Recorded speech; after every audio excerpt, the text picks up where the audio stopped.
Սպերջենի աստվածաշնչյան ընթերցանություն ամեն երեկո, մարտի 24։ Այն ժամում Հիսուսը հոգով ցնծաց, Ղուկաս 10:21 խոսք։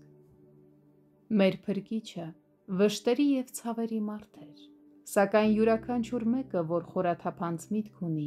շուտով կարող է հայտնաբերել, որ իր հոգու խորքում նա երկնային կատարյալ ուրախության անսպառ աղբյուր ուներ։ Մարդկային պատմության մեջ երբեք չի եղել մեկը, ով ավելի խորը, մաքուր և հարատև ուրախություն ունենար, քան մեր Տեր Հիսուս Քրիստոսը։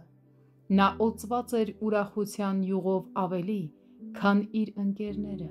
Սաղմոս 45:7 խոսք։ Նրա անսահման բարերարությունը պետք է որ մեծագույն ցնծության պատճառ լիներ իր համար, որովհետև բարերարությունն ինքնին ուրախություն է։ Ինչևէ, քիչ էին այն ուշագրավ առիթները,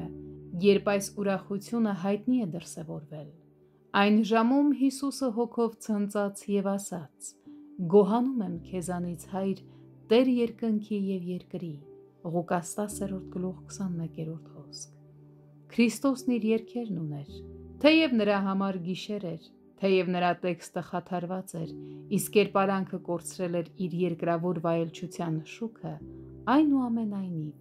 երբ նա խորհում էր հատուցման և պարգևատրման մասին, նրա երեսը ժամանակ առ ժամանակ լուսավառվում էր գոհունակության անզուգական փայլատակումով, և նա գոհանում ու փառաբանում էր Տիրոջը շատ ժողովրդի մեջ։ Սաղմոս 35:18 խոսք։ Սրանում Տեր Հիսուսն օրհնյալ օրինակ է իր եկեղեցու համար։ Ներկայումս եկեղեցին, իր Տիրոջն ապավինելով, քայլում է փշոտ ճանապարհով, փորձելով բազում նեղությունները հաղթահարելով հասնել պսակին։ Խաչը կրելը նրա պաշտոնն է, իսկ իր մոր որդիների համար օտար ու անճանաչ լինելն իր բաժինը։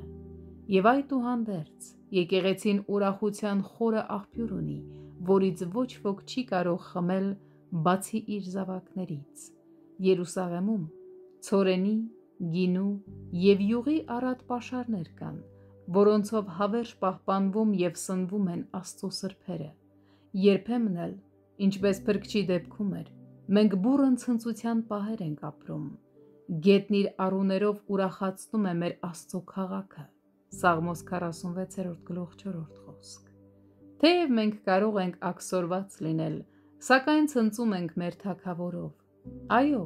նրանով ենք մենք ուրախանում և նրա անունով դրոշակ բարձրացնում։